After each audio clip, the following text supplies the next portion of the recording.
மாட்டேன்றாங்க. நமக்கு தனியா எவ்வளோ போய் ஐப்ரோ பண்ணணும், தலைக்கு டை அடிக்கணும், ஒரு ரோஸ் பவுடர் வாங்கணும், ஒண்ணுத்துக்கு அவங்க கிட்ட கேட்க முடியும். என்னம்மா நமக்கு எவ்வளவு செலவு இருக்குது. அதனால இது அண்ணன் எடப்பாடியார் கொடுக்கறத நாம மட்டும் தான் அனுபவிக்கணும். அதனால ஏடிஎம் கார்டுல மறைச்சு வச்சுக்கின்னு மாசானா ஸ்வைப் பண்ணி எடுத்துக்கங்க. நேச்சுரல்ஸ் போலாமா, பியூட்டி பார்லர் போலாமா, நகை கடைக்கு போலாமா? இங்க இருக்கிறவங்களுக்கு தெரியாதா? சரி, நகை கடைக்கு போய் கால் செயின் வாங்கலாமா? எது வேணாலும் பிடிச்சதெல்லாம் வாங்கிக்கலாமா? சரி, ரைட்டு. அதே போல நம்மளுடைய புள்ள படிச்சுட்டு டிகிரி முடிச்சுட்டு வேலைக்கு போற வரைக்கும் அந்த வீட்டுல இருக்கிற பிள்ளைக்கு மாசம் 2000 ரூபாய் கொடுக்குற முதலமைச்சர் யாருமா? யாருமா?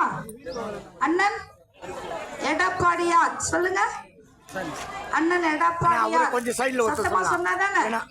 அவருடைய வெற்றி சின்னம், அவருடைய வெற்றி சின்னம், அவருடைய வெற்றி சின்னம் சார். அதே போல இப்போ வெயில் எவ்வளவு நேரம் நிக்கிறீங்க, அம்மா கூட கொடை பிடிச்சி நிக்கிறாங்க பாவம். சரியா? இப்ப இந்த ஐயோ உடனே போறாங்க பாருங்க.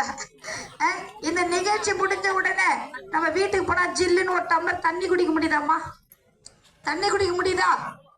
ஒரு டம்ளர் மோர் குடிக்க முடியுதா? வெடிகாலம் வாங்கின பாலை ஒரு காப்பி வச்சு குடிக்க முடியுதா? இன்னைக்கு ஆட்டமாக ஒரு 4 நாளைக்கு தோசை சுட்டு சாப்பிட முடியுதா? அப்ப வீட்டுல என்ன இருக்கணும்? என்ன இருக்கணும்? என்ன இருக்கணும்? ஃப்ரிட்ஜு. சத்தமா சொல்லணும். அது ஒண்ணும் ஒரு டம்ளரோ ஸ்பூனோ இல்ல. ஆனா அண்ணன் எடப்பாடியார் நம்மளுடைய கஷ்ட நஷ்டங்களை அறிஞ்சு புரிஞ்சு என்ன கொடுக்கிறார்? ஃப்ரிட்ஜு. சொல்லுங்க, ஃப்ரிட்ஜு. சத்தமா சொல்லுங்க. அது ஒண்ணு டம்ளர் இல்லம்மா, டம்ளர் அப்படின்றதுக்கு ஃப்ரிட்ஜு. ஒரு ஃப்ரிட்ஜு என்ன விலை இருக்கும் தெரியுமா? என்னப்பா விலை இருக்கும் ஃப்ரிட்ஜு? 15-20 இருக்குமா? அவ்வளவு விலை மதிப்பு மிக்க ஒரு பொருள். அதை எப்படி எடுத்துட்டு போவீங்க நான் கொடுத்தோம்னா?